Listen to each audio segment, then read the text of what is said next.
feel like I hear a breeze, an ocean, headphones. Welcome to Ballers and Briefs for the November the 4th, first weekend of November, week 9. We wanted to get you guys up to speed, so thanks for hanging out with us for the next hour or so. Maybe, hopefully, it's not 2 hours, but we'll see. So first, let's kick it off. Let's get real. Let's get ready quick. So, Brad, let's just work it down to the BKeele Athletics stardoms of the week, man. What you got? We want to hear it. Yeah, man. Went and did a little research last week. Didn't kind of pan out the way I wanted to. Wanted to provide the listeners a little bit more juice. So definitely kind of looked at it a little bit differently. Definitely kind of grabbed a little bit of players that may be sort of under the radar this week that you may not be thinking about. My first pick going with Garrett Wilson versus Chargers. He's actually had 5 games of double-digit fantasy points this year so far. And also he's had 3 games where he's had 14, 12, and 13 targets in that game. So he's definitely getting a large share of the target possession from Wilson, the quarterback. And so I just believe against a Chargers defense, he actually might have a little bit more room than what he's had the previous weeks, as that defense has been more susceptible to giving up yards against the pass. So I see him getting a little bit more, not just the target share, but also the receptions sort of down the field instead of kind of closer reception. So my first pick this week, again, Garrett Wilson against the Chargers. My second pick is going to be Michael Pittman against Carolina. Sort of the same thing with Garrett Wilson. They've actually had surprising fantasy productions than what you would necessarily think they would have. Pittman's had only one game this year that wasn't double-digit fantasy points, which shows you the amount of production he's getting, but sort of also the volume of the yards and the touchdowns that go with it. I believe he's had 2 games this year. 2 touchdowns in the last 2 weeks. So you can definitely see that they're still targeting him or in a more recent basis. And which helps you to know that most likely if the offensive coordinator was able to scheme him up in the last 2 weeks for a touchdown, he's probably going to try to scheme him up again this week. I'm going to go right back to that train. I think that Carolina matchup is nice. I think that Steichen kind of sees like what he saw in Philly with Michael Pittman and Josh Downs. So you got Josh Downs, kind of the speedster, like the Devontae Smith type wide receiver. And then you got the big body, possession style, prototypical NFL wide receiver and Michael Pittman. And that's a problem for me. I have Michael Pittman in our 10-man PPR. And every freaking week I'm sitting here, okay, am I going to start is this going to be the week I'm going to start Michael Pittman over Nico Collins? Or am I going to start him over Jordan Addison one week? Or am I going to start him over CeeDee Lamb? Like, who do I need to start him over? Like, I'm mentally having those problems every week. And, like, this is another week. I'm like, all right, if I start him this week, it's going to be the week that he shits the bed. It's going to be the week he doesn't get double-digit fantasy points. And I just feel like, I mean, he – even with the drop-off, actually kind of felt like it's not been so much of a drop-off leaving from – Anthony Richardson over to Gardner Minshew, but Minshew's been, I mean, it's just like Minshew's chucking and ducking, right? Like getting the ball to Pittman, getting the ball to Downs, and now you got 2 great, I would say, at least one serviceable and then one top tier running back in Taylor and Moss, who's carrying the loads every week. So, I mean, I think that you have to worry about, okay, is Moss and Taylor going to run over our ass? And that's where Pittman and Downs are doing all this work. Man, Pittman is just, it's just showing like that. What a couple weeks ago he broke loose on a touchdown. He should have never broke loose on that. Like he literally should have never scored that touchdown, but he did, and that's what's surprising been about. Like, okay, is his production going to stay at that level, or are we waiting for that drop off to happen? But at this point, I mean, if you don't have somebody that you think that's better than him, I think he's a wide receiver 1 for sure, I think, or at least a high-end wide receiver 2. I like that pick. Yeah, I I like it a lot. definitely agree. As well as the fact that I know I went against this defense last week with CJ Stroud, and I felt like it kind of burned me. I'm still going to go back to this train again this week with that Carolina matchup. I just think that there's definitely room for Minshew, especially with the fact that that ground game is serviceable for the Indianapolis Colts, where Houston has struggled a little bit from the ground game. That additional element, I think, again, will open up potentially some play action down the field that maybe wasn't potentially there last week. And sort of my shot of the week, like if you are, had Purdy, maybe had Trevor Lawrence, and you need someone to run with. I'd have nothing sort of to prove this, but I'm just gonna say Will Levis went off against that Atlanta defense for 4 touchdowns in his rookie showing. And so I would say if you want a sort of a flyer, maybe Jaron Hall with the weapons he still does have with Addison and Hawkinson, that there's a potential that could potentially happen again. Maybe not for 4 touchdowns, but Hall also has a scrambling ability. Maybe he takes off for a few. And get you a little bit more than what you think. So again, if you're just sort of needing a sort of a flyer for this week, your starter's coming back the next week. That's sort of another one that I will say you could take a shot on tomorrow. But again, the evidence isn't necessarily there because there's no points there. But again, I just kind of like that matchup against Atlanta tomorrow. It might be a little bit more, a couple touchdowns there for you. Yeah, and I mean that can kick us straight into talking about the games. I know that before we started, we were talking just now, and I know Phil, you're not super interested in this Atlanta Minnesota game tomorrow, right? I mean, it's only at 37.5 over under. Yeah, that's why I'm not interested in it. Low over under, 2 new quarterbacks. Heineke was on the Redskins in the past, right? I don't know anything about the Hall guy. They're both already pretty good defenses, and then you put them against some rookie quarterbacks. I would expect maybe a bigger game from the running backs, especially on Atlanta, than anything. But from a fantasy DFS point, like I said before, I'm always looking for games that are going to have a lot of scoring or the potential for a lot of scoring, and this game does not scream that. So I can tell maybe you probably defenses. For a fact. I mean, talking about defenses, this is a dilemma that myself and Sema ran into, right? Like we both had defenses that went on buys this week and needed to pick up a defense. She had San Francisco's defense. She picked up Minnesota. Minnesota's a 6th ranked defense in the league right now. They're creating a lot of turnovers. They're actually one of the top scoring defenses, special teams units in the league right now. So I imagine tomorrow for DFS purposes, for season long, if they're on the waiver wire, they're probably somebody you need to grab.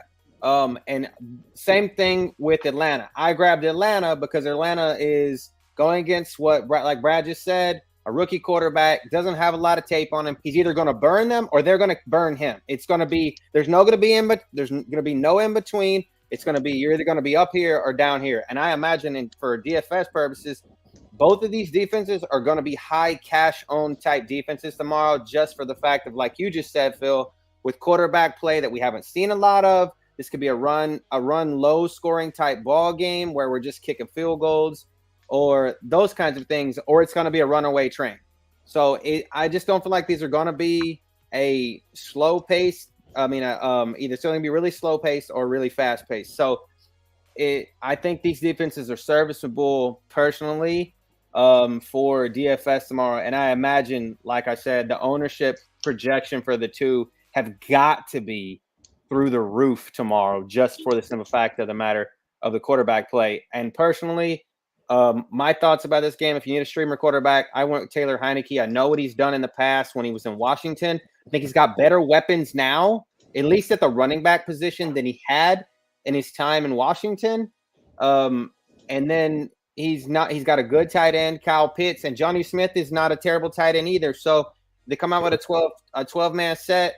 A 12-man personnel set, 2 tight ends and a running back, Bijan or Tyler Algier in the backfield. Taylor Heineke is serviceable. The only setback to that I can see is high ownership is on Bijan. I am at yes, and the reason why that is because of that. No Drake London tomorrow.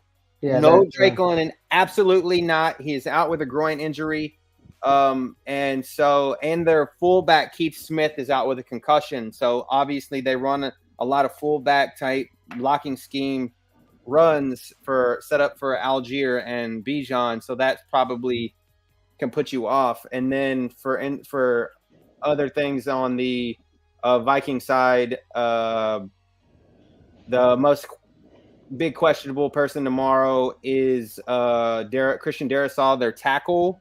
So that could put a little strain on Jaron Hall tomorrow, being that if he's not used to having a top tier, he's going to have a second or maybe lower end depth chart guy at tackle tomorrow if Darrisaw doesn't play. So temporary expectations, but I feel like there's ownership's going to be there with the defenses tomorrow. And if season long, you're looking for a streamer quarterback, Jaron Hall or Taylor Heineke. So yeah, Bijan's the second highest owned running back. Algier is less than 1% owned. So here's a good example of using Bijan in a double up cash lineup, head-to-head lineup, and using Algier in a big GPP tournament like the Millie Maker, where there's hundreds of thousands of people or the prize is very big. You don't want to play Bijan. You want to play Algier. Why? Because he's not the safe play. He's not the high-owned play, but he still has the potential to explode in this game, and he's going to be sub 1% owned. So if he does, you're ahead of 99% of the other people because he's sub 1% owned. So that's how you take first place. That's how you separate yourself from the crowd. I think I could see an Algier getting into the end zone tomorrow. Just because. Running back sets out there with the rookie quarterback and some more tight end plays out there. This could be a good tight end game for Atlanta. Kyle Pitts and Jonnu Smith. Kyle Pitts is already coming in, semi-high ownership, and Jonnu Smith isn't too far behind, to be honest. But, if you're looking silly for the Millie, those are some streaming options right there for getting different. Like I said, though, I'm not going to have too much of this game. I'll probably definitely have Bijan in my cash lineups. We'll see about that, but it's a low projection. Cody's right. It's probably going to be a lot of field goals, a lot of punts. Could be like a 15-10 game. And that's not going to win you the Millie Maker having players from this game. So for those purposes, I'm not going to be in this game that much. Yeah. The next game, Seattle at Baltimore. This is definitely one to focus tomorrow. It's the second highest over-under on the slate. Okay, so this one has a 44 over-under. On the injury side, a good thought for Seattle's defense. If you decided to stick with Seattle's defense against Baltimore, that's one thing I dumped. I dumped Seattle's defense against Baltimore. I would say don't do that. Baltimore is the highest team total tomorrow on the entire slate. Yeah, they had quite a main slate people practicing this week, so there's not a whole lot on them. Yeah, Baltimore is projected to score the most points out of anybody on this main slate. Baltimore has 2 safeties and a corner that are questionable to go tomorrow, and it looks like Morgan Moses, their tackle, is doubtful to play tomorrow. So those are the real big names. Everybody else that was on the injury report the rest of the week went all full practice, and they all should be good to go. That includes OBJ if you decide to trot out old man Beckham tomorrow. I think you can get some love to Lamar. I know he's like the second highest owned right now, but people are going to pull away from him because he shit the bed last week, giving Gus Edwards all of the touchdowns. So I think this is a good way to run him back, get action to him, and expect that to not happen again. Easily paired with Mark Andrews or Zay Flowers. And like Cody said, silly for the Millie Odell. Is he gonna play? I know that man took a Yes, big hit. yes. He's full. He went to full practice Right. yesterday. So according to the notes. All right, perfect. I'm trying to find Zay Flowers. Yeah, he's middle of the pack ownership right now. So, like I said, that's probably because people are pulling away, considering it was a Gus Edwards show last week and they got burned. So it's usually good to go right back to somebody like that burns you because the opposite's about to happen and he's going to be lower owned. I like Jackson Smith and Jigba again this week. They were starting to get him a little bit more involved in the offense. I think that I see that continuing again. I think he's had 2 touchdowns as well in the last 2 weeks, double-digit fantasy points. Sort of a get different pick. I'm not sure how much he's going for the daily fantasy, but tomorrow. But I do like that matchup as the third receiver against that Baltimore defense. 4,300 and he's 1.65% owned. So it's definitely a good different play. I mean, I'm gonna go back to the well. I went to last week. Jake Bobo. I told y'all last week, and I called that shit, and he thought it scored a touchdown. First one I think was Jake Bobo. First touchdown. And I'm not gonna say that. I mean, he's a as Phil says, get silly for the millie, right? And he's 0.41% owned, but his projection is anywhere from 3 to 9-ish points tomorrow. I mean, that's a touchdown and maybe a catch for a touchdown. Getting touchdowns for them. I think they're going to keep utilizing him. And he's a big body. He's a big body receiver. He's not going to get you 13 catches, but he's a good. I would like him better on FanDuel because he's not going to get you so much targets per share. But if he gets you that touchdown, he breaks the slate on FanDuel. Yeah. So, I like him better on FanDuel. And what the thing about it is, this dude runs those Julian Edelman, Wes Welker routes, but his body is like a big wide receiver size. Like he runs those dirty man routes, but not the pretty big wide receiver routes. And he's a big dude. Like he's a bigger dude. Like he's he's mid 6 foot, right? Like he's not like 5'11". So he should be running the outside, more intermediate, deeper routes, like big body possession receiver, but he's running those across the middle, like tight end style type routes that a slot guy runs. So Baltimore is a solid defense though. So I don't know if I'm gonna be touching Seattle players. I like Baltimore because of the highest team total on the slate and because it's a bounce back from a shitty performance. Well, not necessarily shitty performance, a DFS shitty performance for Lamar and Zay and Andrews because it was a run show. But you can certainly target Seattle through the air. That's where they allow more yards on average than most teams. So I like Baltimore in this game, and I'm probably not going to do a bring back. I do like when Seattle's in the game, but I don't, Baltimore's got like leading in sacks. They got quarterback pressure. They got solid corners. I'm just with Baltimore shutting it down. They're allowing like 30 fewer yards per game in the air than on average than the other teams. Like they're exceptional defense. I mean, what is the line? The line is Baltimore -6. Yeah, that's a perfect game to target for a Millie Maker, but not a bring back. You just want Baltimore. That's who you want. You want some Zay Flowers, some Mark Andrews, and some Lamar. You necessarily don't have to double just maybe 3. So from a take standpoint, from the spread, I would actually take the other side and go Seattle here. I see Baltimore winning by a late field goal. Damn, you got faith in Seattle. I don't got any faith in Seattle. I actually like the weapons coming from Seattle, and I think that Gino's gonna have a fairly okay time against this defense. Maybe I'm reading it a little bit wrong, but I think there's some avenues with the weapons that he has around him to keep the game at least. Yeah, I mean, I like Seattle's receivers. I just like don't see it DK, being Tyler 6 Lockett. points. I just don't see them. That's I don't see low, them doing too. well against Baltimore. I think Baltimore wins by probably 10 or more. And the fact that That's I just think me. Seattle just added Leonard Williams, and I believe you said, Cody, at the beginning that Morgan Moses was going to be out. He's And questionable. I'm not wishing for Lamar to have a bad game, but that could potentially lead to a couple possessions that they might go 3 and out on that they maybe would. I'm just saying this Gus Edwards shit's not happening again with Leonard Williams in the middle. Because he's a defensive end technically, but that man is a defensive tackle, and we all know he's a defensive tackle. If you ever watched a game with him, that's actually he does well. It's when they line him up over the guard, and on the inside of the tackle's shoulder. So I'm just saying I'm not saying that Baltimore doesn't win this ball game, but I don't like it at 6 points.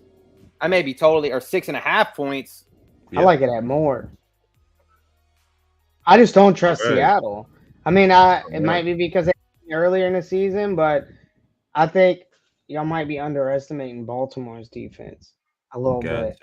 I'm just looking here at the questionables though. Like you got 3. I'm not gonna lie, Baltimore was on my team when I won the 20 grand. So Baltimore was the most expensive defense that week, and I paid up, and they ended up getting me like 20-something points. They just got 3. They have 3 defensive backs that are allowing 15 fewer yards on average on the rush, and they were allowing 28.32 fewer yards on the pass as defense. That is like one of the defenses that I'm looking at now that's green in both of those categories. There ain't no other team green in both of those categories. Meaning they're a shutdown defense. You can't run on them, you can't pass on them. And they get sacked. That's huge. I mean, I'm not gonna play Baltimore's defense tomorrow, but it just makes me not want to play Seattle. I still think Baltimore wins because it's at home. Like Brad says, Justin Tucker steps up. Justin Tucker missed 2 last week or 1 last week for sure, which was like he should have made it with his eyes closed. And that dude does not miss you. No, that's what I'm saying. Like a given, doesn't matter how far it is. Yeah, so that was what was crazy. I think he's probably as old as us though, so he's starting to miss now. Dude's an opera singer. That's his other job, right? What the fuck? Literally, he's an opera singer. Dude's got a set of pipes, bro. And but I just don't like it at 6.5. I just think it's less. I think like Brad says, it's a field goal or something like that. Because interesting. Yeah, I like when we disagree. Yeah, and because when we disagree, good things happen. When we're all together on the same page, it always ends up. We all go on that. We all get tea leaves correctly. Then that means we're not reading the tea leaves. Well, it also like guides me better. Like, don't go all in on this shit because I got other people smart at this thinking differently than me. Because sometimes I'll be like, I'm going all in on this shit. There's no way, and then something happens, and I'm like, you've got to be kidding me! Like, how do they not do this? Like, just one of those weird things. Now I know. But and we were talking about before we walk off that 4 points. Falcons versus Vikings. I like the Falcons. 4 points is fine with me. I think Falcons beat Minnesota in the Dome with Taylor Heineke. Think he's a better quarterback, and I think Jordan Addison and those guys are not a factor tomorrow. I agree. Slow plotting. I'm gonna go opposite here. I'm gonna go with the Vikings tomorrow. Okay. I see something there. We'll see, but I see something. I like the run game better for Atlanta. And I think that produces better for them in this quarterback situations. And I'd like Heineke, because he's like a vet. So we should take B Fielder over Fizzy any day of the week. 1v1 me. Fielder over Tommy Rock and Jermo Elkins. 1v1 me, bro. All right, next game, Arizona at Cleveland. I have nothing to say from a DFS standpoint. I'm not playing anybody in this game. Brad, you don't have either one of these teams on. Oh, DeMarcado is out tomorrow. I do know that for sure. I know you. I wasn't gonna run him out this week. I'm gonna. Thought he was gonna do better last week, but he didn't. Yeah. I'm not So gonna run him out this week. I don't think I have anyone in those. What's the spread, Cody? It is Cleveland minus 11 with rookie quarterback Clayton Tune getting his cranking up and starting tomorrow. Rookie quarterback, since they traded Josh Dobbs in Minnesota. Who's starting for Arizona? His name is Clayton Tune. Tune. I got no faith in this dude. They get 11 points for Cleveland. Yes, well, because Cleveland's defense has been doing what they've been doing against regular normal quarterbacks, and then Clayton Tune is coming out of nowhere. He was a college quarterback here in Houston. I definitely don't like him, man. It was a fifth round dude. So, for tomorrow, if you're running out of defense or need a defense tomorrow, that's definitely Cleveland. Cleveland. I've got Cleveland's defense, so they're probably gonna be very expensive. I would say. So the reason it might be worth the value just because of what Garrett could potentially do against them tomorrow. The thoughts is their starting center Tristan Colon is out tomorrow with a calf injury, and DeMarcado is out tomorrow. So they're having a running back by committee. Keontae Ingram and Damian Williams, the old running back from the Chiefs, that was on that.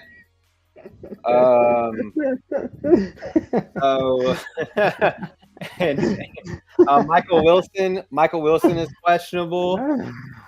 You guys you can't take receivers on Arizona, dude. You're talking about a fifth round dude out of Houston. I had better quarterbacks on my high school football team. And then in Cleveland, the injury report is like this miles long. I believe they are going to start Deshaun Watson tomorrow, so PJ's back to the bench. Rock showed up. Yo. Greg Newsome, the corner, is out tomorrow, and David Bell, backup like third string wide receiver, is out. So nothing. You have Jerome Ford, you got to run him out. You got Kareem Hunt, you got to run him out. These are season longs. I had to pick up Keontae Ingram because Damian Pierce is out. So it's just a bunch of shit tomorrow for this game, and I've got nothing for it besides the fact of I'm not too upset about 11 points. I just feel like this could be a disaster, like that Cowboys did to the Jets, like 40.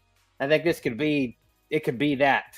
I agree. If anything, I'm taking Cleveland, but I wouldn't touch this game if you're betting on it. Yeah, it's not 38.5 doesn't even, that seems like a lot, even like as an over under, because I don't know anything about this quarterback, and I don't know if he's going to get it down the field. But I mean, I feel like that McBride is probably going to be over-owned tomorrow. So over 51, Brian. So I don't know. When we jump to the next game. LA Rams at Green Bay, another game I'm going to have 0 fantasy DFS love for. Especially 38.5 over under. I don't like it. Rams have been playing like shit. Green Bay's one of the slowest paced offenses in the NFL, and they've been playing like shit, so can't fade it. Could be Matt Stafford is questionable with a right thumb injury. Dude, they got Green Bay beating the Rams in this. That's how bad the Rams have been playing.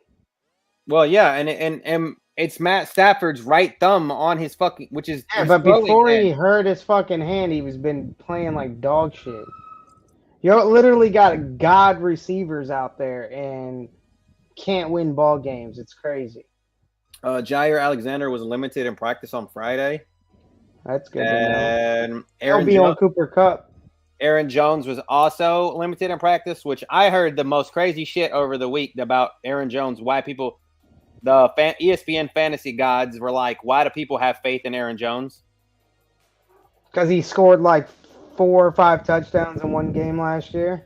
Yeah, I mean, I understand that, but like One game.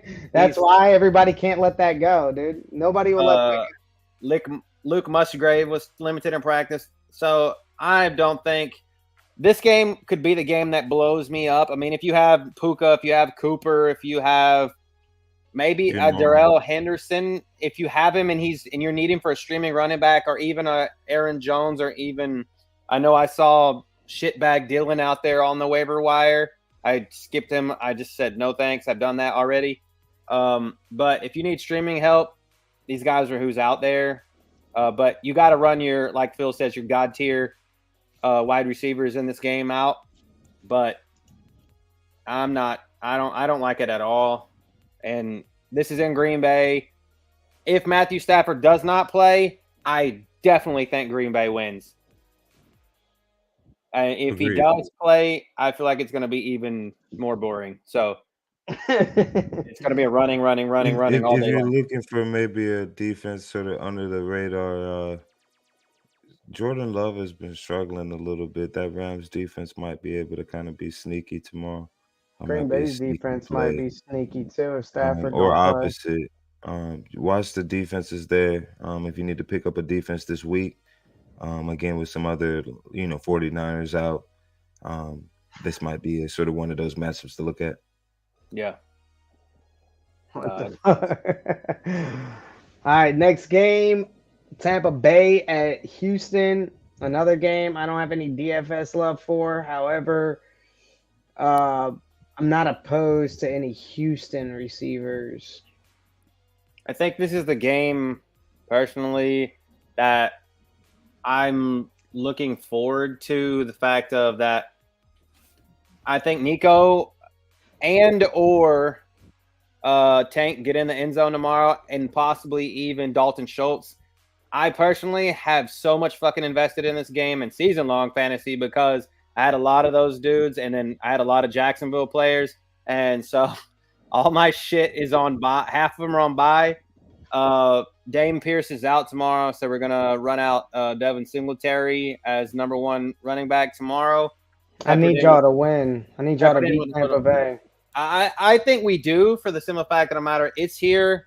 I think our defense is better than what Baker has actually played well against this season. He's played like shit against good defenses. So you beat the Saints, so I need you to beat Tampa. I need you to beat Atlanta. I need you to beat Carolina. We lost to Atlanta. Oh, so we're gonna, if we win tomorrow, Atlanta's won like 2 games and they beat you. It's fucking crazy. And we lost to Carolina. We gave Carolina the first. We gave Carolina the first win. So Vita Vea beat us, but we can't make field goals. So I need you to win this game. Vita Vea is questionable with a groin injury. They have a guard that's out tomorrow. Mike Evans did not practice on Friday, which he does not have a questionable tag. That was probably a rest day, but he did not practice on Friday. Levante David, the linebacker, did not practice. And Baker is actually questionable. He went full practice on Friday, but he still has a questionable tag. Well, Nico Collins is high owned and Tank Dell is high owned. So I told you. Maybe I don't want any interest in Houston's receivers. I just hope y'all win.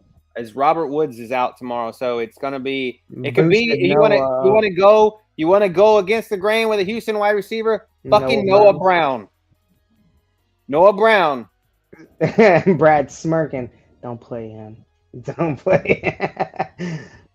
I'm just saying. Noah Brown. He was who CJ was going to last week when we all were on the Tank Dell and let me see. Nico Collins. Every time I'd see them big ass long dreads getting down to the fucking 20-yard line. I'm like, yeah, you're right. Dude had 21% target share last week. I told you. Noah Brown. That's sick. And he's only owned like 4%.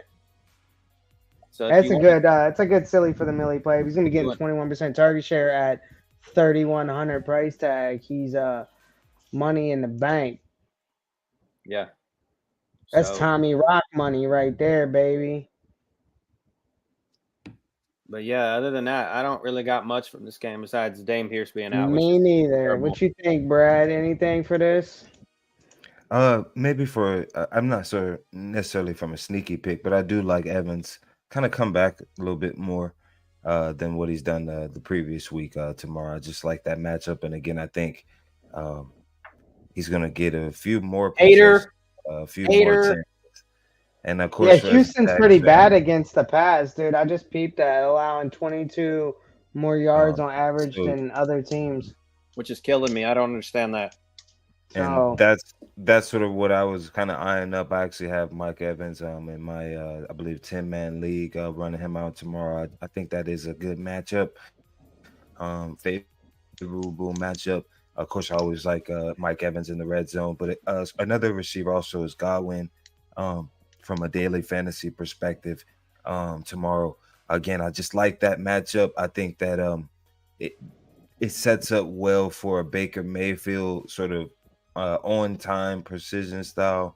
That's where he's more in his element. This is the type of scheme that I see kind of working tomorrow for them. So again, if you're looking for a sort of receiver, I'm not sure the ownership out there, but maybe Godwin or Evans tomorrow. I just got a notification that Brett Ripien is likely to start for the Rams tomorrow. I know we just exited that game, but it looks like it's not going to be Matt Stafford. Matt Stafford is unlikely to play. I wonder how strong your sort of top tier receivers, your Cooper and your Nakua, are even from that perspective. They're not worth it DFS. They're going to be like 9,000, 8,000. And then he's going to throw to somebody, so they might just key it up to, Cooper. So it might be a big game, but might be running back. Yeah, it could be dump off. Oh, yeah, I forgot. Puka is questionable. Puka's questionable with a knee injury, too, so I forgot about that. So then maybe Cooper Kupp, just because you got to throw it to somebody. All right, let's move into this. Washington Commanders versus the New England Patriots. Bum-ass Patriots for Nick Maurikas.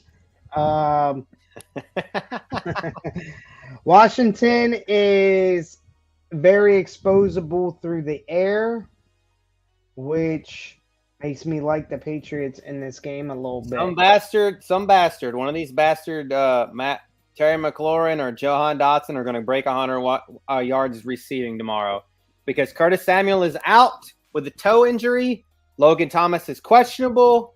And I think Sam Howell shows his ass against I'll put it this way.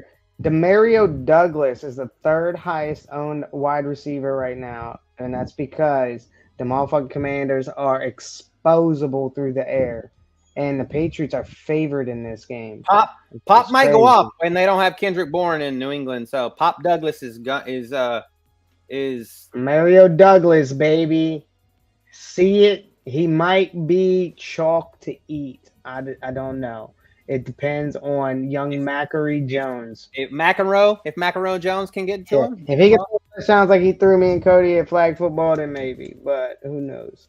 You also got Juju Smith-Schuster there. Didn't he get a touchdown last week? I think he did. Okay, so we have back into the picture, and he is low. Well, it's because they ain't got nobody to throw to. So Devontae Parker is out with a concussion. Like I said, Kendrick Bourne is on IR. He tore his ACL, I believe. Tyquan Thornton is the other wide receiver there. He is questionable with a foot injury. Pharaoh Brown, the number 2 tight end, is questionable with a back injury. They got 2 tackles that are questionable, Trent Brown and Calvin Anderson. And then looks like half of their defense is questionable tomorrow. So I think Washington, I'm telling you, I think that one of those 2 wide receivers, because I think Terry McLaurin has had 97 in a game and Dotson's had 99 in a game. I like Dotson. I think one of them breaks 100 yards tomorrow receiving for sure. I like Dotson. He's a fraction of the ownership, and we seen him be a big part of the game. And you want to get different tomorrow with that game, a wide receiver on Washington? Look for Jamison Crowder. Jameson he's Crowder well owned. bringing it back, He's coming still back playing? to he's Still back. on the team?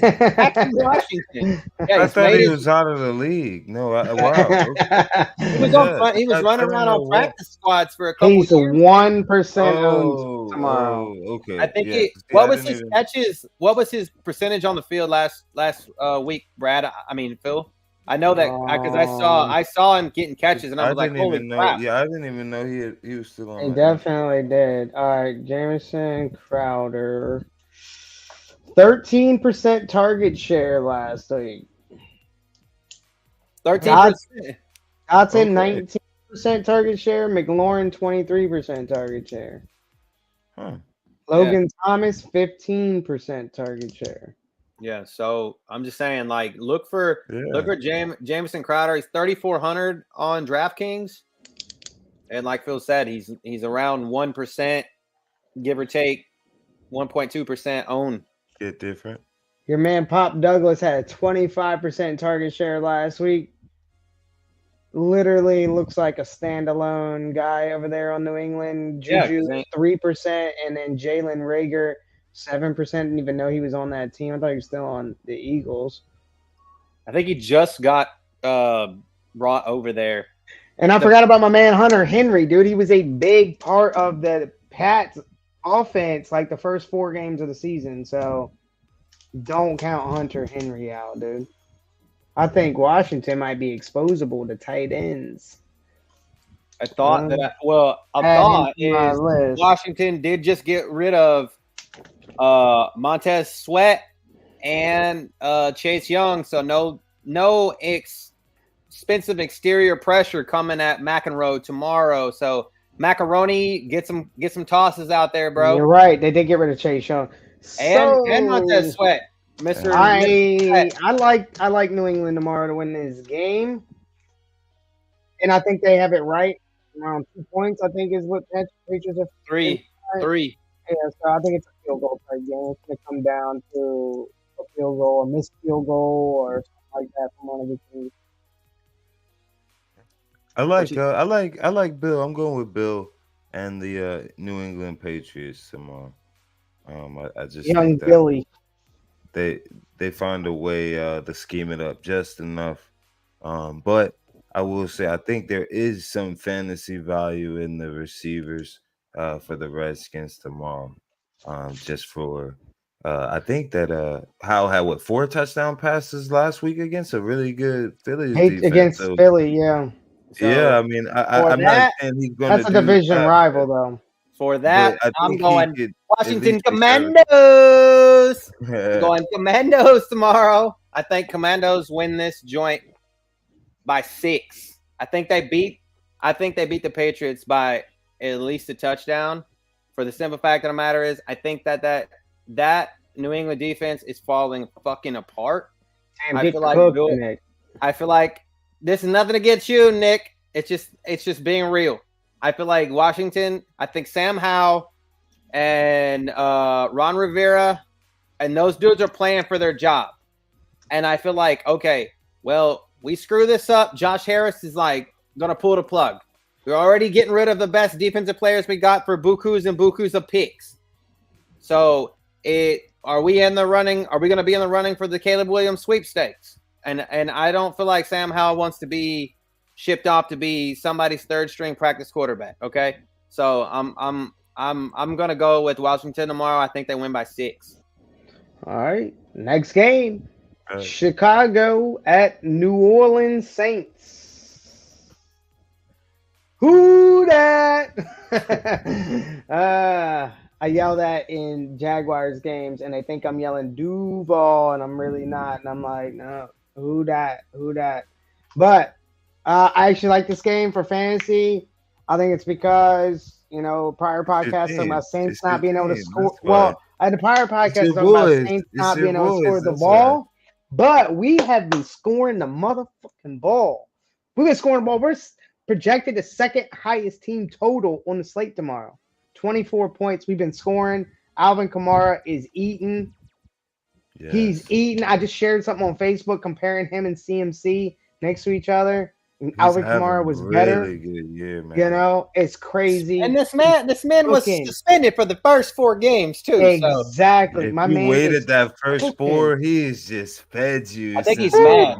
I think he's mad. He's running like a madman. Getting that. Yes, but man. On top of that, Chicago maybe every running back needs to take the first 4 weeks off, and they'll be good too. Sad. Maybe that's I want to give you the exact number. Where the I can give you. I'm gonna give you, while you're looking at those numbers, Phil. I got some injuries, some important injuries, really quick. All right, go ahead. Okay, the safety for Chicago, Jaquan Brisker, is out with a concussion. Their guard, Nate Davis, is out with an ankle. Tremaine Edmonds, their linebacker, is out. The guy that just paid big money to coming out of Buffalo, is out with a knee injury. Justin Fields is still doubtful with his thumb. Eddie Jackson is questionable. Braxton Jones, the other tackle, is questionable. And Terrell Smith, their corner, is out with an illness. So we're running back out Tyson Badgett. I said, get the fuck out of here. Jet your ass out of here. I had to kick him off my fantasy team. So how bad I thought he was going to do me some good. I thought he was going to be one of those wizards. Nah, man. Take that Shepherd University shit and go somewhere else, man. Like, I don't even know. I'll give you a little stat. Chicago is allowing almost 29 more points through the air on defense than any other team. And the Saints are throwing 12 more yards through the air on average than any other team. So it's kind of correlated where we're beaming it and they're getting beamed on. So look for my man Olave to have a tremendous game. What is Chicago against the run? They're pretty solid against the run, I'd say. They allow 11 fewer yards on average than other teams. That was with Terrell Edmonds in the game, though. Exactly, and that's not against Kamara, a fucking goat. So Kamara, Olave, we're eating tomorrow. I like this game for DFS value. I think you can get an action to a lot of Saints players who would not have any bringbacks from Chicago, but we're the second highest team total on the slate, on the main slate, and we've been scoring a lot lately. So I'm thinking about fading DJ Moore tomorrow for Michael Pittman just for that purpose. Even though I agree. I think you should do that. I like the Pittman play tomorrow. I didn't say nothing when y'all were talking because I know we're gonna get to that game, but I like the Pittman play. And I know this is for season long and even DFS purposes. I mean, I'm not really sure what feels more is better with knowing more about the Saints because he watches the whole game more than what I do. So I do know that Taysom Hill has been cooking ass. If you have him for season long, if he's on the fucking waiver wire and you don't have a top 5 tight end and you can't plug and play Taysom Hill in a flex spot, again, this man is a human cheat code in season long fantasy because he will throw the ball, run the ball, or catch the ball. It's a human cheat code. So it's literally. He's an athlete, bro. He's the definition. I'm surprised they haven't cooked up a play where he throws the ball, takes off running, and catches the shit himself in the fucking end zone. Right? like I just haven't. That would just break the NFL in general. But Taysom Hill, I've seen him taking lots of quarterback snaps, at least inside the end zone and a red zone. And I mean, he is if I'm pulling out somebody out my ass tomorrow for this game, that's who I'm pulling out my ass is Taysom Hill or maybe Rashid Shaheed. And Alvin Kamara is the highest owned running back on the slate tomorrow, and this is probably obvious why. So definitely want him in your cash lineups. As far as getting silly for the millie, sometimes you talk about when you have to eat some chalk. This might be one of the situations where you have to eat some chalk and you keep Kamara in and get different somewhere else. Chris Olave is the 7th highest owned wide receiver. So if you want to get different, you got Michael Thomas at 6% ownership. And then, always hit our tight ends. Taysom Hill, as Cody was talking, you can slot him as a tight end on DraftKings, but expect him to get a rushing touchdown, a passing touchdown, a receiving touchdown. He could do the works all in one game and literally break the slate. I'm still I feel like you're glossing over Shaheed, man. He's less than 2% owned, and well, there you go. That's another one. It's another one. He's projected 15 total points tomorrow, like 4,500. I like that. I'm not. I just feel like you're glossing over him. He's in the Brandon Cooks, Brad's, Jackson Smith, and Jigba. He's not even that far off price wise from fucking Michael Thomas, who's 4,700. Let me see. And the ownership share 5%. I think it's because Olave was a 31% target share last week. Michael Thomas was a 24% target share last week, and then Shaheed was only a 10%. Yeah, but, that dude makes plays. He's boomer bust. He's He's essential boomer bust guy. But I mean, the safer plays are Olave and Thomas, and that's why they bite the ownership, because people pick players they feel safe, not going to get them a 0. I like Shaheed play. That's a good call.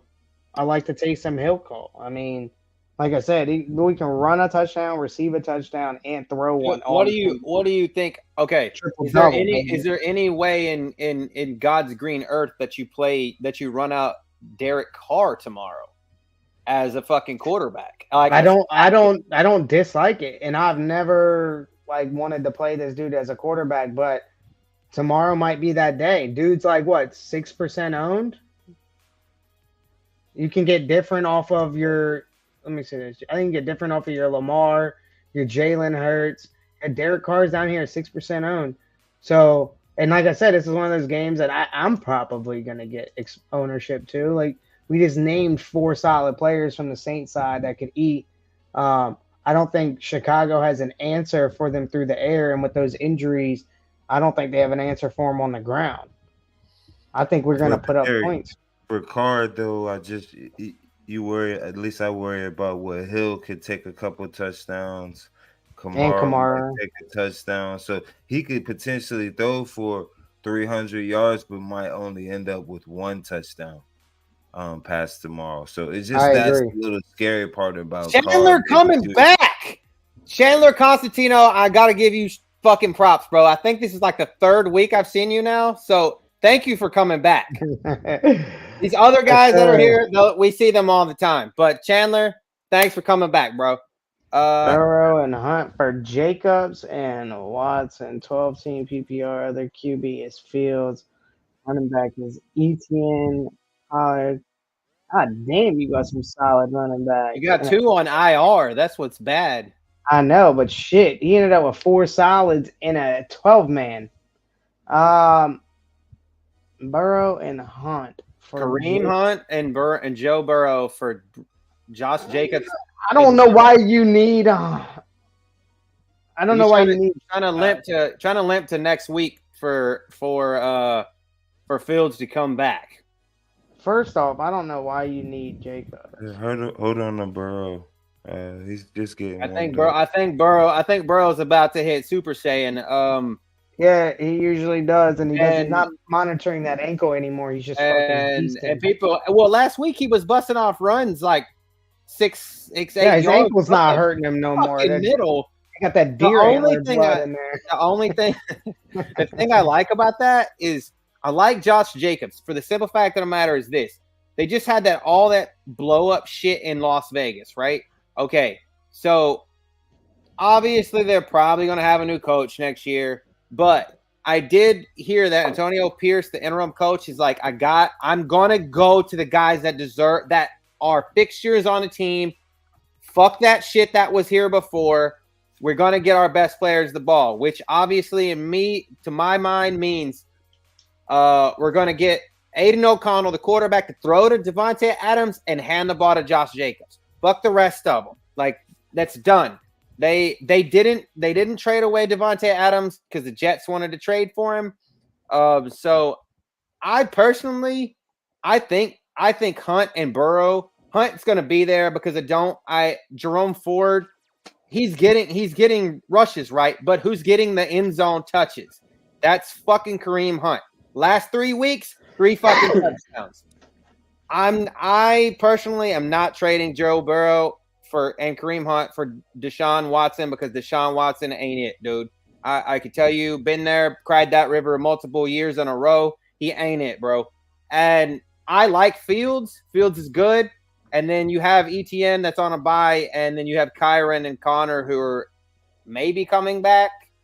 I mean, both of their teams could be out. Pollard had one bad week. That dude's gonna fucking feast for you, dude. Like, you don't need running backs. You don't need Jacobs.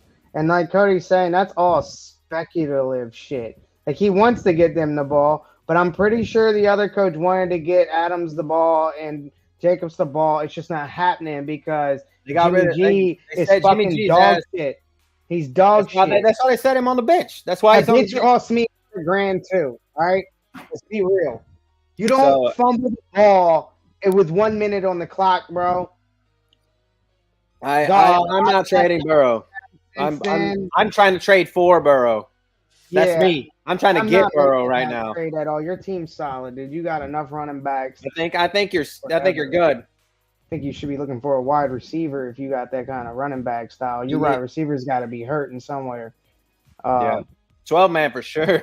Yeah, that's what I'm saying. You got to trade up for a wide receiver. 12-man. You probably need a wide receiver. You don't need fucking wide. Because obviously you're probably running 2 running backs and maybe a running back in a flex spot every week. Now ETN, when ETN comes back, solid. ETN is getting.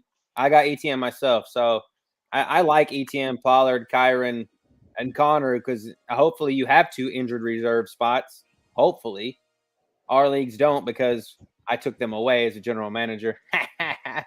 So, all right, let's buck to the next game. Indy at Carolina.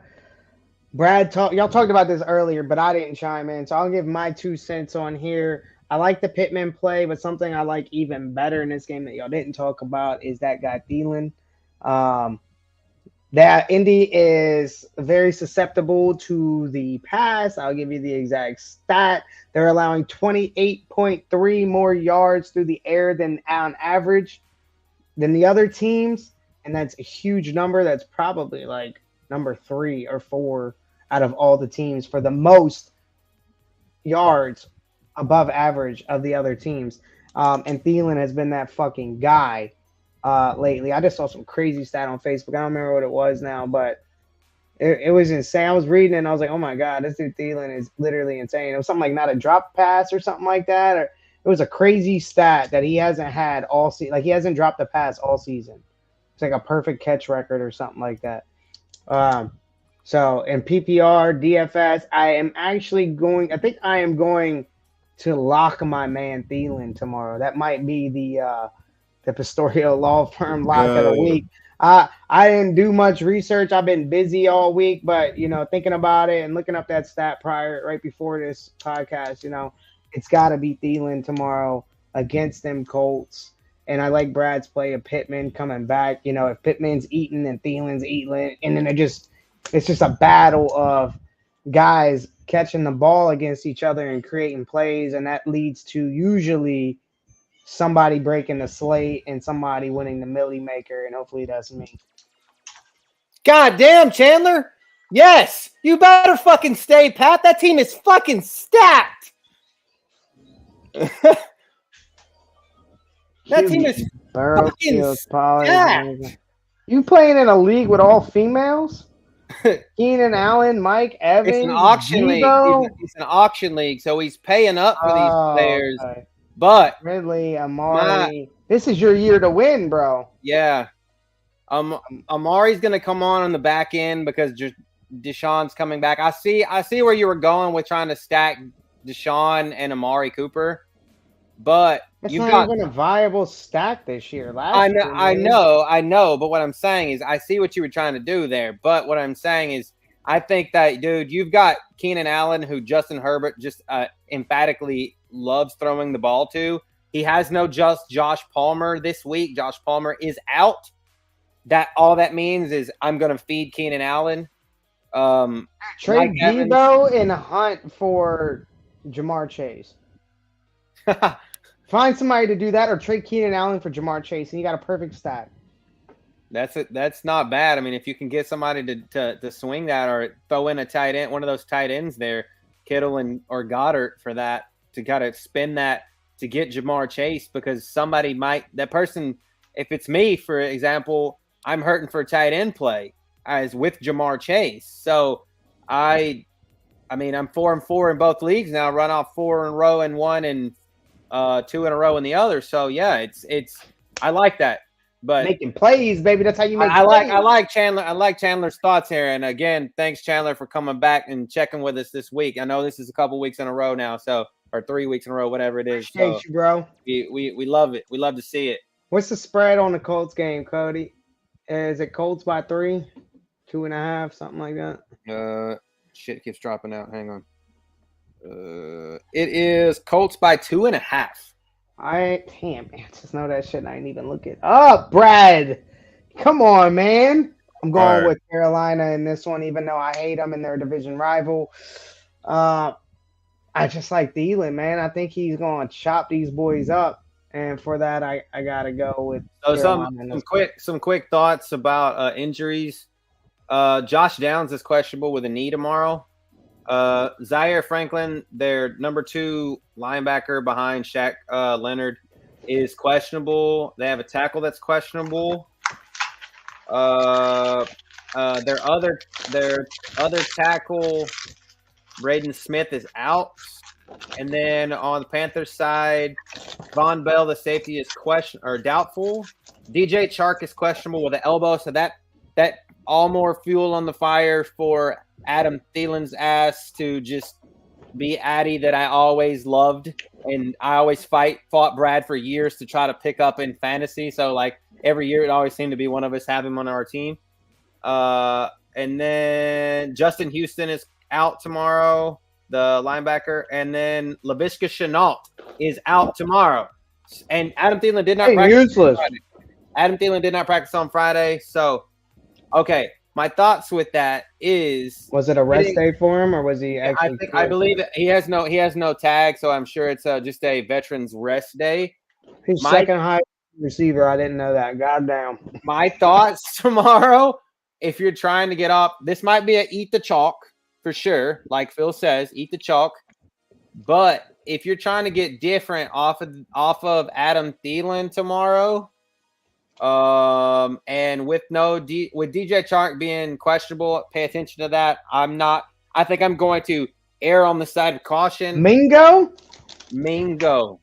Jonathan Mingo. Everybody was on him week 1. They did shit.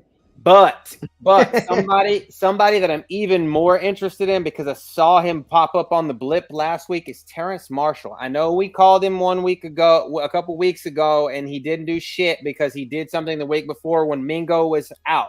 Okay, so Mingo's going to be 2 if Chark is banged up or does not play tomorrow. Terrence Marshall, I did see him against the Texans last week. He did get a couple catches here or there, maybe just 1 or 2, but I think that Terrence Marshall could be that just total turd burglar tomorrow that ends up if 3% target share last week, bud. It's not that's a hell of a punt play.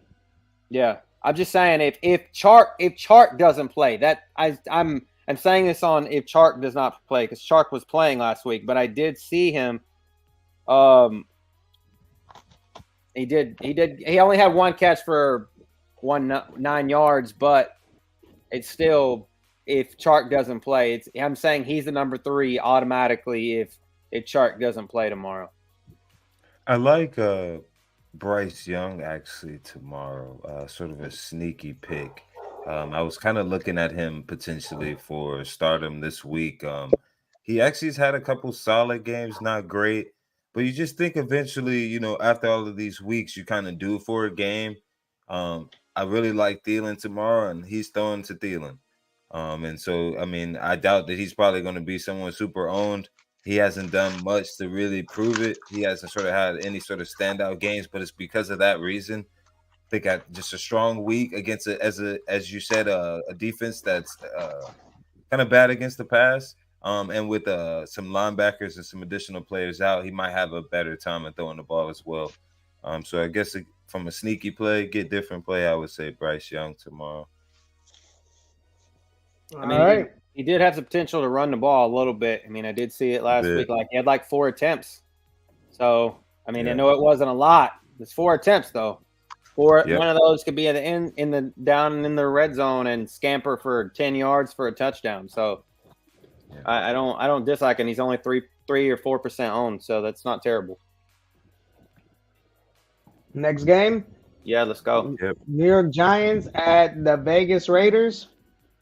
I don't really like much from this game, but I like Saquon Barkley because the Raiders are absolutely horrible against the run.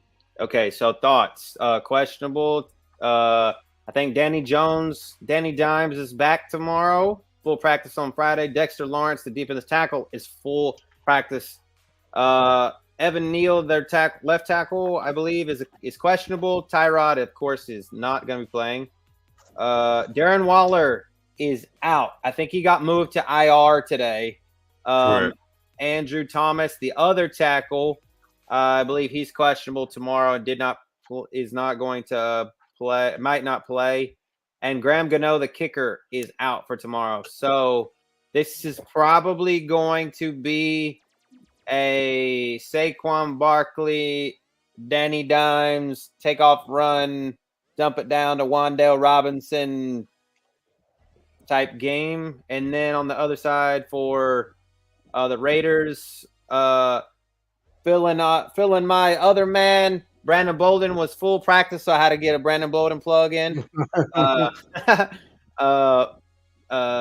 Linebacker Divine Diablo is out with an ankle. Luke Masterson is out with a concussion, he's a linebacker. And then a tackle, Mumford Jr. is out. Just play Barkley from this game and only Barkley. I mean, I guess if you have Raiders players in the season long, you like Jacoby Myers and Ada and Devontae, you have to because you made an investment in those guys. I feel like I called this when Aiden O'Connell was going to get the start a couple weeks ago or 3 weeks ago before they decided to just pull the plug on Jimmy G. I feel like this could be one of those games where Aiden O'Connell, that rookie quarterback, could have that Will Levis type, Cinderella type game, or he's going to have the turd shit the bed game. He's already had one start, right? So this could be that game where he's like, okay, well, I got to go off or I'm going to be the next on the chopping block. So I'm not advocating for it, but I'm saying that that's really the only takeaway I have from this game is the fact that no Jimmy G. So what the fuck do you have to lose? He's going to chuck and this kid's going to throw the ball. That's just all that you can say about it. On the other side, the Giants are the worst team in the NFL for offensive passing, for yards above average or below average. They're the worst. So don't count on anybody from the Giants receiving corps to break slates tomorrow. But the Raiders are absolutely horrible against the run. They allow 33 fewer or more yards on average to opposing offenses that run the ball against them. That's a Saquon Barkley game all day long. But you know what? As a pivot to that, I feel like Max Crosby's about to eat some ass tomorrow. I feel like the Raiders defense, Max Crosby is tatted as you are. Like y'all should feel like soul bond. Like y'all should soul bond with all those tats, bro. Like so like I feel like Max Crosby could have a game tomorrow, dude. Like I think that ain't fucking with Barkley, man. They could be it's only they're 11%. 11 points projected tomorrow for that defense. So and they're only 3% owned. I'm just going to reserve the right to say I told you so if the Raiders defense does due to fucking I'll put it this way. I'm probably not playing anybody from this game. But if I'm playing anybody from this game, it's Saquon. The over-under is 37.5. That does not excite me at all. But the Raiders are horrible against the run, and Saquon is an elite running back. So do with that what you will. Yeah. I think the Raiders win tomorrow. Yeah. He tried to do the trade live. Keenan Allen and Goddard for Chase. That dude's crazy to reject that. And sent back Keenan Allen, Pollard, and Goddard for Chase and Stevenson. Hell no. Tell that dude kick rocks. That is crazy. First off, Keenan Allen and Jamar Chase are probably hand in hand in a PPR league. They should go I think one that for one. And you threw in Goddard with that. It's crazy. Dallas Goddard. That's at least that's a 1. That's 1B and then a 1 for a pure 1, right? Like I'm saying, the 1-1 should have been enough. But you threw in Goddard, everyone say it, and he rejected. He wants Pollard. He wants an elite RB1. That dude's crazy. He's living in Fantasy Island. Yeah, I'm not making that trade. Like, come back with me with the better running back than Ramondre Stevenson. Nobody wants Ramondre Stevenson, dude. Brad, do you have him this year or no? No, it's like having Brandon Bolden, bro. They're both not running. He wasn't too bad, Stevenson. Let me stop. Brandon's probably watching. To the Raiders matchup, kind of sneaky pick a little bit, but Michael Mayer, the tight end for that dude looked nice. He did look nice last week. When you have a new coach, sometimes they kind of want to go back and say, hey, what are my fancy new toys we brought in a little bit? I want to play with those guys. And I believe he was the first round, if not, he was up there. Out of Notre Dame. I think they might, set up a game plan to target him to see what they have, so they'll know for sort of the future. Is if he could be sort of that tight end receiving option out, for tomorrow. I'm not sure how much he's owned tomorrow, but again, 1%. And he got a 10% target share last a little game. bit. Yeah, he's had a handful of target shares. His most he's gotten in one game was 6. But again, with sort of a new coach, a new scheme, maybe again they might want to see again what they have in him to know for the future. So another good thing about him, Brad, is he's on the field 91% of the snaps last week. That's massive. That's what, that eventually that's gotta. He was a really good tight end out of Notre Dame. He has the ability to catch. He has really good hands. He can also get further down the field and get separation. And so he's definitely not sort of your just inline blocking style tight end. He's not Sam Laporta type wide receiver tight end. Exactly. That I think he just hasn't had those opportunities to truly showcase those skills. But again, maybe with the new, coach on board, that might change. So again, I like that call. Play tomorrow. Again, he won't be on high, but again, could sneak away against in this Giants defense. It's still the same. I just looked at some notes really quick that it is predicted to still be the same type offense, but just get away from Josh McDaniels. So we know Josh McDaniels still likes the tight end. So I think this is Josh McDaniels' offense minus Josh McDaniels, which is Michael Mayer, or whatever. Definitely friendly. Yeah. Daniel Bellinger has a good matchup tomorrow too, and he's the only tight end getting targets on the Giants, and he's on the field 90% of the snaps. So he's got another good last season before Darren Waller got there. Daniel Jones liked throwing him the ball. Yeah, so he's somebody. He's 2% owned. 2% owned. He's only 2,500. Opens up a lot of value in your lineup for you to stack, more expensive players elsewhere. That takes us to the final game. I think the Raiders win tomorrow, by the way. Oh, the spread of that. I'm gonna go with the Giants. It's Raiders minus 1.5. I think the Raiders more experienced quarterback and then experienced sort of running back there, and I'm gonna go Giants. Okay, we splitting this one. Last game, baby. Dallas at Eagles. This is the highest over/under on the slate. It's gonna be your bread and butter of chalk, everybody's focus. For that purpose, I don't like it for Millie Maker at all. I don't like it for big GPP, but I love it for cash. But with that said, this game it's a division rival. When these two play each other, it does have the potential to be a big scoring game, but it also has the potential to be a dud because they're both division rivals. Philly's defense, besides playing against Washington last week, has been pretty solid. And we've seen solid games out of the Cowboys. This could absolutely be a game where it's like 17-14 with 2 minutes on the clock, and someone's got to kick a field goal to tie to go to overtime, something like that, where there's not a lot of fantasy value. And I feel like 70% of the audience is playing daily fantasy football are going to be all in on this game. They're either going to have Jalen Hurts, who's coming in as your number one highest owned quarterback right now, or they're just going to have like A.J. Brown, who I think is like the highest owned wide receiver right now, CeeDee Lamb because of his performance last week. I think you can get pieces of this game, and you should.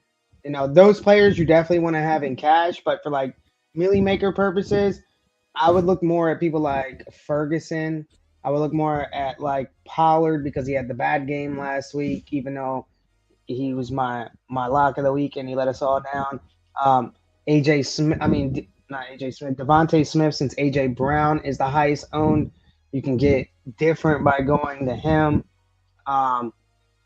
Goddard, I don't know what his ownership is. Let's see. 9.6. That 9.6.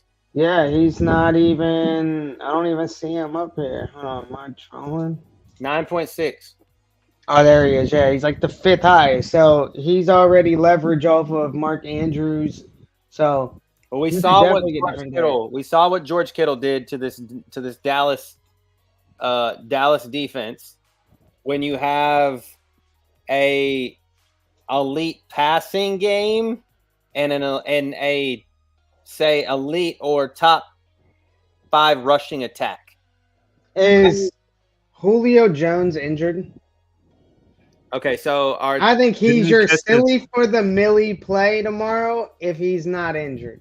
He is not. So pertinent injuries tomorrow. Dallas, Tyron Smith, the tackle, is still questionable, and their other tackle, their backup tackle, is questionable. So you have 2 questionable tackles, but everybody else that was on the injury report either limited in practice on Friday or went full go, and DeMarcus Lawrence, the defensive end, took a day off.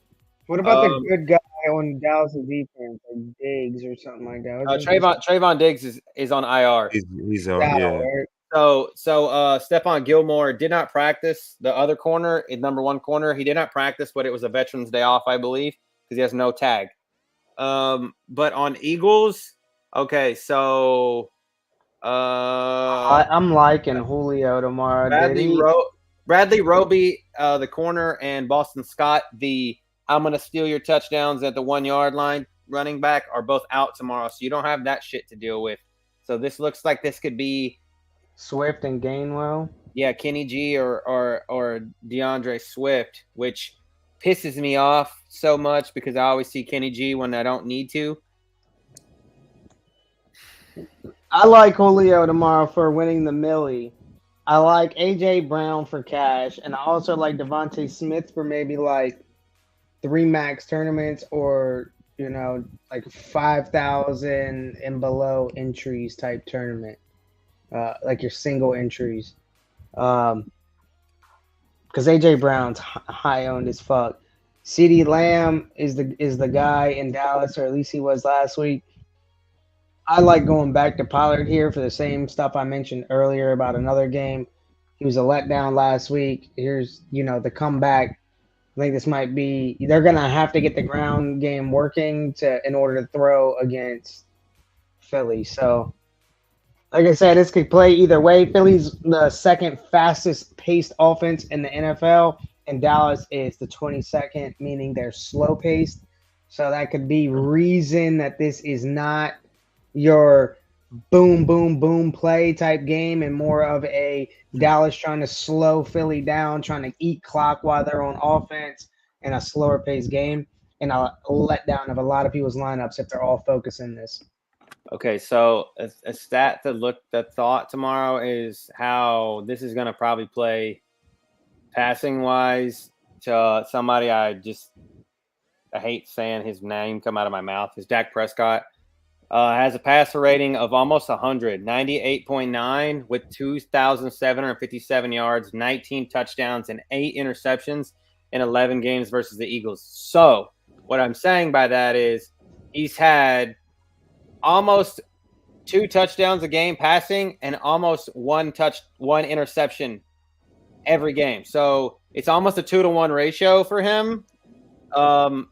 Against this specific defense incarnation, roughly, that they've got right now, he threw 5 fucking touchdowns last season or 8 touchdowns last season. So he threw 5 in the meeting before last, and in the last meeting he threw 3. So all of his majority of his touchdowns in his career have come against this incarnation of the defense in Philly. So that we know we do like Michael Gallup a little bit here. I think he had a pretty strong game. Was it last week as well? But that makes me sound like that makes me feel a little bit more confident about saying I feel like that the Brandon Cooks or the Michael Gallup. CD kind of comes down a little bit of earth a little bit than what he did last week. The defense is a little bit better on this side, and a lot of times when the Cowboys, you're right, Tommy. You're right. Game, it was a playoff, so it was a playoff. That was the last game, but the one before that, wasn't. A lot of those primetime games, they seem to go to the 2 and 3. Dak does a lot of times. Also with Jake Ferguson here, seems like a sneaky play, but also Gallup. They seem to always kind of, again, in those primetime games, kind of scheme it up for some reason, get a little cute, and don't just go to their number one. They like to go down the list a little bit more and target them. So I could definitely see that being the case here in this matchup as well. I agree. It's going to be like a Turpin game or some weird shit. It always is in the afternoon type slates. Yeah, this game. Nobody's going to be watching. Nobody's going to be watching the other 3 games or other 2 games in the afternoon window. Is it 3 or 2? It's 3 games in the afternoon window, and nobody's going to watch the other 2. No one gives a shit about the Raiders and the Giants unless you're a Giants or a Raiders fan. Carolina and Indy. And nobody cares about Carolina or Indy if you're not an Indy or a Carolina fan. We're all going to be watching this here, baby. And it's the Fox game of the week, America's game of the week. So you're going to get Burkhart and Greg Olsen. Heard it here first. Julio fucking Jones tomorrow, baby. Julio. My man won me so many fantasy season-long leagues. It's unreal. I got to rock with my man Julio. And I was a Saints fan drafting his ass back in the day because I knew he was making plays in Atlanta. So Julio Day, man. You cannot play this game tomorrow and play Jalen Hurts, A.J. Brown, CeeDee Lamb, and expect to win any fucking money. I promise you that lineup, that stack is going to win $0 tomorrow. It's not going to happen. You're going to have to get different. It could be a DeAndre Swift, Tony Pollard. I like Goddard tomorrow. Julio. Goddard's got a favorable ass matchup. He gets 20% target share. Dude's goated. I'm about to look at stats real quick about him because I feel like he always – because last year, I know in primetime was a primetime game, and Dallas Goedert against Dallas, 28 catches for 412 yards and 3 touchdowns in 9 games. So he hasn't had a touchdown since 2019 against Dallas. So, as Brad says, I think he's due. Who? Goddard? Dallas Goedert. Yeah, I like the Goddard play. I mean, I like a lot of people in this game for different purposes. For Millie or single entry or cash, you got to move them around. What's up, Drizzle? I see you. Is OBJ a bust? I think he needs to go. I think what that D-back told him, he needs to go home and be a father. D-Hop, no, not now that he has Will Levis. I don't think he's a bust. Personally, I'm sick as shit seeing him on a Titans uniform. It's disgusting. It hurts my soul. But you know how I feel about the Titans. Brad does. Drew, you know how I feel about the Titans. So I was a Titans fan once upon a time. That's why I hate seeing Hopkins there. Let's get this fucking money tomorrow. I got Eagles winning this game. Oh, me too. I think I have that Eagles. Oh, I got them covering my- the spread. No, I don't know what it is, but I got them winning by like 6.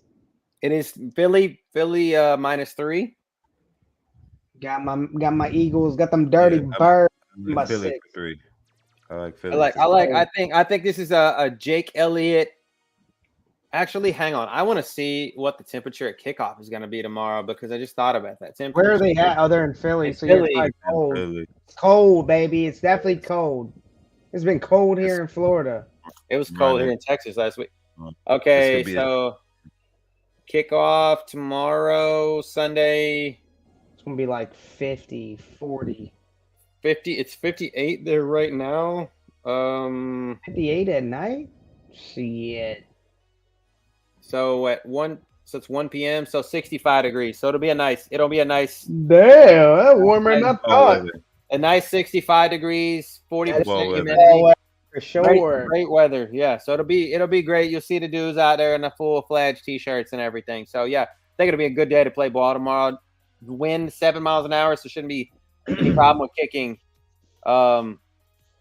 Tommy says it warmed up today around DC. Well, yeah, I guess you fucking people up there in the Northeast in the DC Metroplex area, like you're all the fucking same, Maryland, Virginia. Like I can never keep track of all that shit. So yeah, I guess so. DMV. Yeah. I just had real quick thoughts. I know that we don't really ever cover the Sunday night game. Sunday night game is a very important game for season-long purposes. It is the Bengals, the Bills and the Bengals. It's a Damar Hamlin game. I feel like we're going to get peppered with so much Damar Hamlin shit tomorrow. It's not even going to be funny because obviously the last time they played, he basically died. He died on the field. So I replaced him with a clone.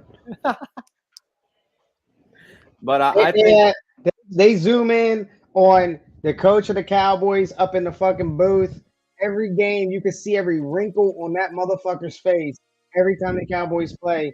When Damar Hamlin came back and he watched them play that playoffs game and he was up there in the box, he looked like a black shadow, bro. You couldn't even see that he was a human. And they're like, "There's Damar Hamlin up there in the box." I think it might have been It might have been an actor at that point, but I think the guy that's actually been down on the field this season is him. For the simple fact of the matter is, robot.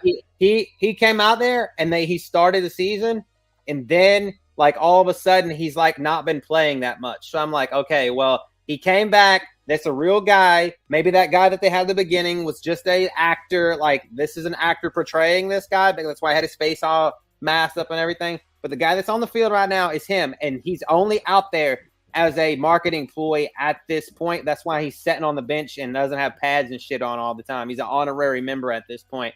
I think they just wanted to run him out just to say, hey, look, he's playing. I wanted to see if the robot was efficient. Standpoint, I don't think that he's going to really get a chance to play with this team. They'll probably let him go in the offseason. And then if another team wants to take a chance, they will. But I think it was more so just giving him an opportunity to come back from it all and say he did it.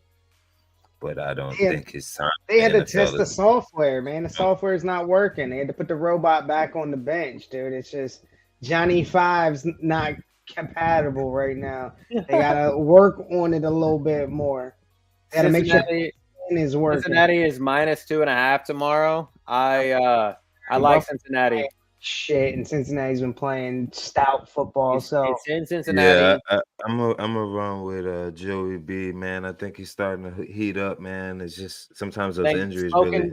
Smoking Joe is about to come out and show, bitch, I am the second or the best quarterback in the AFC for sure right now. Like I think that he's going to show it tomorrow, and I think that that's what was going to happen during that game last year, and that we saw what happened, which I don't ever like to see that. But I think Jamar Chase and Joe Burrow show tomorrow that the Bengals, who day, as they say, who day. I rock my Saints, man. Come on, man. Who dat? So it's a high over under though, 50.5 points. I got it going over. I ain't gonna lie to you. I got it going over. 43 at kickoff. Cincinnati plays good teams. They play good football, and so does the other team, and they score a lot. And the offenses play good, I should say. Playoff Lenny. Yeah, they just picked up playoff Lenny Fournette. I saw him out there practicing. Thought he died. In the snow. In the snow. He was practicing in the fucking snow in like shorty spandex.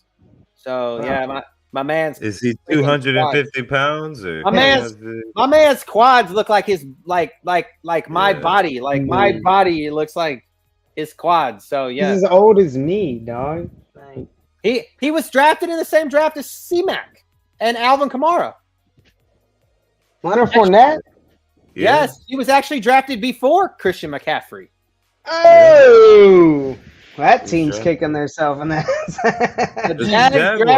The Jags drafted Leonard Fournette over Christian McCaffrey. Shitty old Jags. Actually, Jags draft everybody great, and they don't become great until Jags trade them.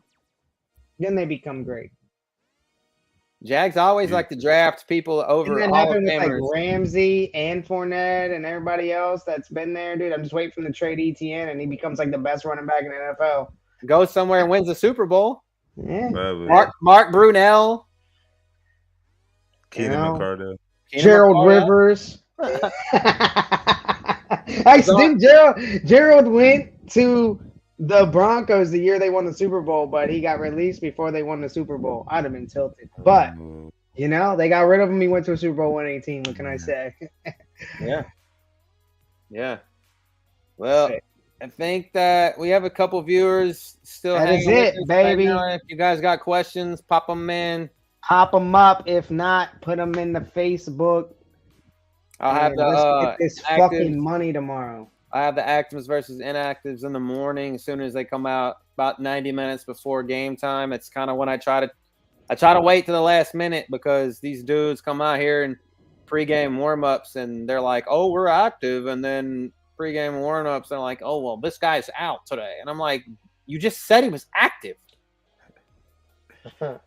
Fucking Cortland Sutton. T. Higgins. I'm looking at you two. But other than that, man, I think that could be a wrap for tonight. All right, boys, catch us in the Facebook. All right, everybody. Win this money. Send us screenshots, shit like that when you crack them tomorrow. Season long fantasy. Shout us out. Anything. Tell your friends, your family. Love. Yeah. Tell your moms there's 3 sexy dudes giving out the best advice ever to become a millionaire. Tell them tune in. All right, y'all. We'll catch y'all on the flip. Adios. Peace. Hasta luego. Sayonara. Ciao.